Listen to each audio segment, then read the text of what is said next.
Brought you by Meghdoot herbal. मुझे diabetes है। मेघदूत मधुशून्य ये हाई ब्लड शुगर और ब्लड प्रेशर को कंट्रोल तो करता ही है, साथ में ये मुझे काफी एनर्जेटिक रखता है। मेघदूत मधुशून्य खाओ, फिट एंड फाइन हेल्थ बना। तो आज अखिलेश यादव बैरिकेटिंग कूदकर फांद गए और चल दिए चुनाव आयोग के दफ्तर की तरफ। मौका था विपक्ष के मार्च का, जब संसद भवन से इलेक्शन कमीशन के दफ्तर तक विपक्ष के इस मार्च का वो हिस्सा थे। लेकिन कांग्रेस के बुलाए हुए इस इलेक्शन कमीशन के खिलाफ इस मार्च में सुर्खियां अखिलेश यादव बटोर ले गए। ये कोई पहला मौका नहीं है जब उन्होंने बैरिकेटिंग कूदी हो।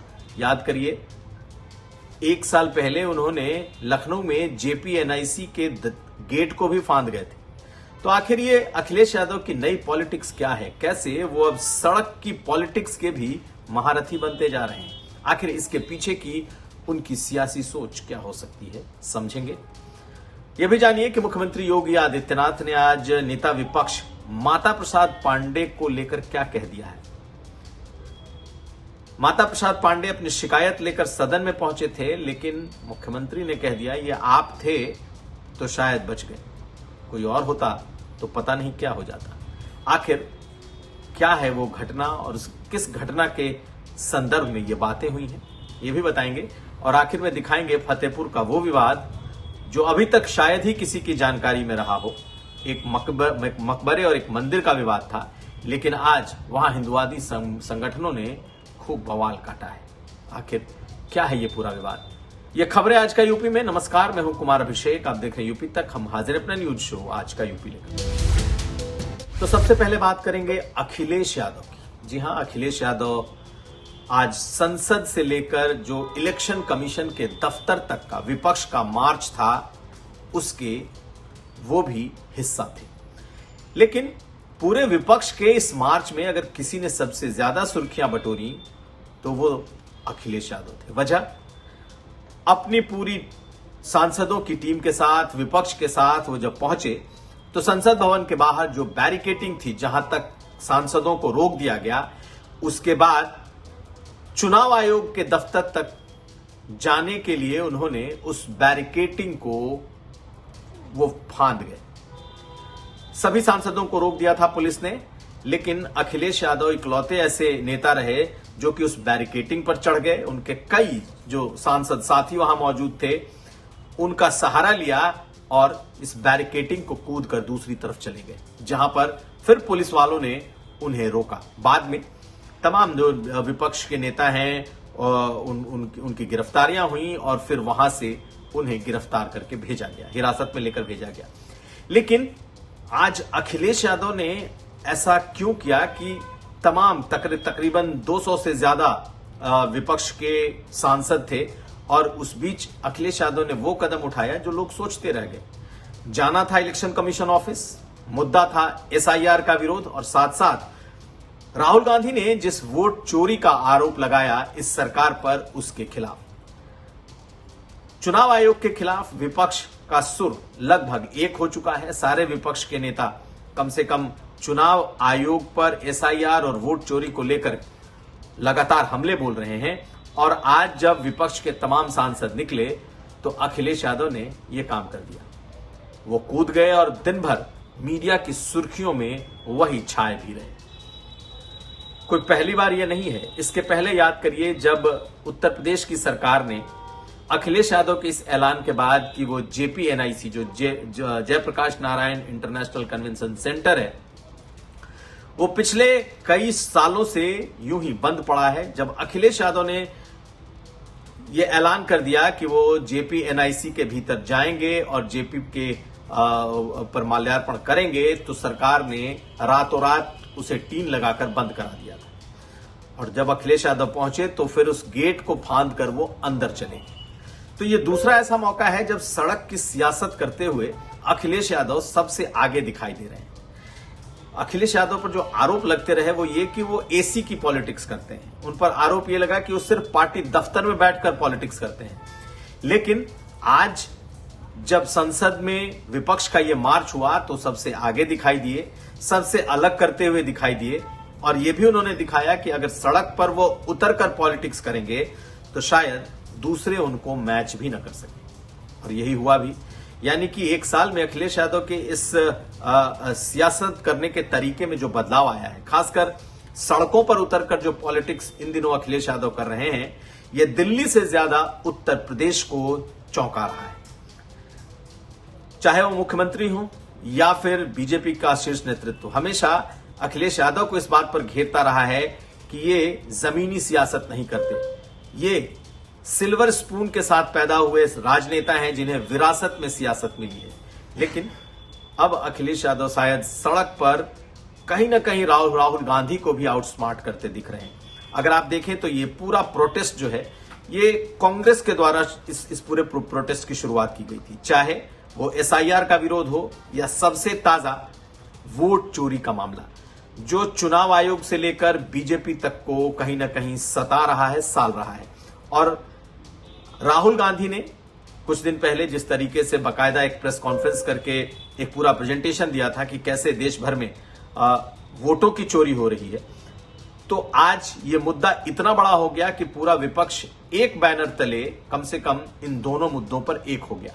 लेकिन जब बारी आई चुनाव आयोग तक चलने की और चुनाव आयोग से दो दो हाथ करने की, तो अखिलेश यादव सबसे आगे दिख गए। तो ये सुर्खियां बटोरने का काम कांग्रेस का था, कांग्रेस पार्टी इसमें लगी थी, लेकिन अगर कोई ले गया तो वो क्रेडिट अखिलेश यादव ले गए। तो आप इन तस्वीरों को देखिए, आपको अंदाजा लग जाएगा कि किस तरीके से अखिलेश यादव अब सड़कों पर एक्टिव हो रहे हैं। और ये उत्तर प्रदेश में बीजेपी के लिए मुसीबत पैदा कर सकता है, क्योंकि आने वाले 2 साल ऐसा लगता है कि चुनाव के पहले अखिलेश यादव पूरे उत्तर प्रदेश में कुछ यूं ही सड़कों पर, जिलों में एक्टिव दिखाई देंगे। आज मुख्यमंत्री योगी आदित्यनाथ का माता प्रसाद पांडे के एक सवाल के जवाब में दिया गया बयान बहुत चर्चा में है, क्योंकि आज से सत्र की शुरुआत हुई है।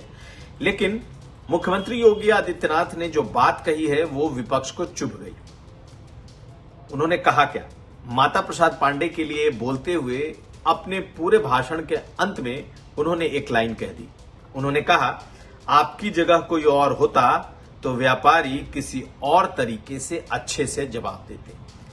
फिर से सुनिए, आपकी जगह कोई और होता तो व्यापारी किसी और तरीके से अच्छे से जवाब देते। यह कहना था कि पूरे सदन में हंगामा हो गया। विपक्ष ने, खासकर समाजवादी पार्टी ने आरोप लगाया कि मुख्यमंत्री सीधे सीधे नेता विपक्ष को धमका रहे हैं। तो अब इसका संदर्भ भी समझ लीजिए। माता प्रसाद पांडे इस वक्त नेता विपक्ष हैं, समाजवादी पार्टी के नेता हैं, कई बार के विधायक हैं, पूर्व मंत्री हैं, विधानसभा अध्यक्ष रह चुके हैं। आज उन्होंने मुद्दा उठाया कि कुछ दिन पहले जब वो गोरखपुर गए थे, व्यापारियों का एक मुद्दा उठाकर, खास करके जब शहर के एक इलाके में बुलडोजर चल रहा था और व्यापारी उसका विरोध कर रहे थे, तो जब माता प्रसाद पांडे पहुंचे तो उनके साथ वहां हाथापाई हुई और उनकी गाड़ी पर हमले हुए, ये उनका आरोप है। और कहना यह था उनका कि मेरे ऊपर हमले हुए और सरकार मूक दर्शक बनी रही, मेरी ये शिकायत है कि इस मामले की जांच हो। मुख्यमंत्री ने तब जवाब दिया, और मुख्यमंत्री ने जो जवाब दिया हम आपको बताएंगे, लेकिन पहले मुख्यमंत्री का वो अंश सुन लीजिए जिस पर बवाल हुआ है। अरे वो तो आपका सम्मान किया व्यापारियों ने, अगर कोई और होता तो बहुत कायदे से उनको सही ढंग से जवाब भी देते, ये मैं विश्वास के साथ कह सकता हूं, क्योंकि समाजवादी पार्टी से उम्मीद की ही नहीं जा सकती है। तो मुख्यमंत्री योगी आदित्यनाथ ने कहा, ये तो चलो आप थे इसलिए कुछ खास नहीं हुआ, लेकिन कोई और होता तो व्यापारी न जाने क्या करते। कहने का आशय यही था। लेकिन मुख्यमंत्री का कहना था कि आप उस जगह पहुंचे जहां पर सड़क चौड़ीकरण की जा रही है, बहुत समय से वो बॉटलनेक बन गया था, वहां से लोगों का निकलना आना जाना मुश्किल था, वहां पर बीमार लोग तक निकलने के लिए लोगों को मुश्किलें हो रही थी। और जब सड़क चौड़ीकरण की शुरुआत हो रही थी तब आप वहां पर क्यों पहुंचे थे? और जिन लोगों ने आपका विरोध किया वो भी व्यापारी थे। तो आप सरकारी काम में बाधा डालने पहुंचे थे, ये तो आप थे, नेता विपक्ष थे, इसलिए कुछ नहीं हुआ। लेकिन कोई दूसरा जाता तो उसके साथ कुछ हो जाता। मुख्यमंत्री का आशय सीधा सीधा यही था कि आप सरकार के काम में कहीं ना कहीं अड़ंगा डाल रहे थे। उधर माता प्रसाद पांडे का कहना था कि हमारे पे अगर हमला हुआ है और मैं इस बात को कह रहा हूं तो आप इसकी जांच कराइए और जांच कराने के बाद जो दोषी हो उसको सजा दें। खैर, बयानों के बीच में ये बात तो दब गई, लेकिन निश्चित तौर पर मुख्यमंत्री योगी आदित्यनाथ का माता प्रसाद पांडे के लिए दिया गया बयान इस वक्त सबसे ज्यादा चर्चा में। अगली खबर। तो अचानक आज उत्तर प्रदेश के फतेहपुर में एक मकबरा और मंदिर का विवाद गहरा गया। दरअसल नवाब अब्दुल मसद के नाम का मकबरा इस फतेहपुर में सदियों से बताया जा रहा है। बाकायदा कहा जाता है कि उसका 753 नंबर की खतौनी भी इस मकबरे के नाम है।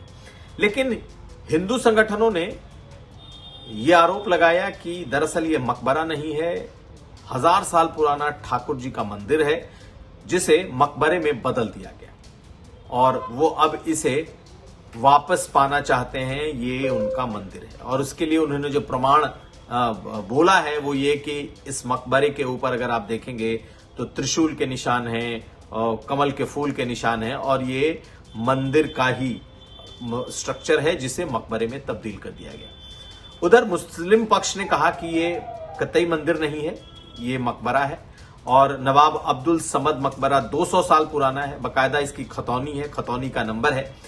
लेकिन बीजेपी के जो वहां के अध्यक्ष हैं उनके नेतृत्व में बाकायदा ये पूरा एक प्लान किया गया और आज अचानक से धावा बोला गया। हालांकि पहले से ही इन लोगों ने यहां पर पूजा पाठ के लिए प्रशासन को ये दे रखा था कि वो आज के दिन जाएंगे और वहां पर पूजा पाठ करेंगे। हिंदू संगठनों के लोग, जिसमें कुछ भाजपा के भी लोग थे क्योंकि बीजेपी के पदाधिकारी उसमें मौजूद थे, सैकड़ों की तादाद में वहां पहुंचे और उन्होंने उस कैंपस में मौजूद दूसरे जो मकबरे थे या उसे उन्होंने चबूतरे थे उसे उन्होंने तोड़ना शुरू कर दिया। कई जगहों पर इस मकबरे के भीतर तोड़फोड़ की कोशिश की गई। सैकड़ों की तादाद में भगवाधारी जो हिंदू संगठनों के लोग थे वो पहुंच गए, नारेबाजी हुई, बड़ी मुश्किल से प्रशासन ने इसे कंट्रोल किया। दूसरी तरफ मुस्लिम पक्ष के लोग भी बड़ी तादाद में वहां पर जमा हो गए और हालात ये हो गए कि कभी भी ये एक हिंसक कॉन्फ्लिक्ट में बदल सकता था। लेकिन फिलहाल ये मामला रुका है। उस कैंपस में मौजूद कुछ कब्रों में तोड़फोड़ की गई है और वहां पर भगवा लहराया गया है। लेकिन आखिर सच्चाई क्या है? क्या ये मंदिर है या फिर ये मकबरा? हिंदुओं का दावा है कि 1000 साल पुराना ठाकुर जी का मंदिर है जिसे एक मकबरे में तब्दील किया गया। मुसलमानों का कहना है कि 200 साल पुराना नवाब अब्दुल समद का ये मकबरा है और पूरी तरीके से इस्लामिक स्ट्रक्चर है। खैर, फिलहाल वहां पर इस वक्त शांति है, लेकिन अब ये एक नया विवाद फतेहपुर में सामने आ गया है जो कि फतेहपुर सदर का ये मामला बताया जा रहा है। खैर, इस पर हमारी नजर रहेगी, देखना है इसमें आगे क्या होता है। तो ये था आज का यूपी। हम कल फिर हाजिर होंगे। आप हमें दीजिए इजाजत। देखते रहिए यूपी तक। वीडियो अच्छा लगे तो लाइक करें, शेयर करें और चैनल को सब्सक्राइब जरूर करें। धन्यवाद।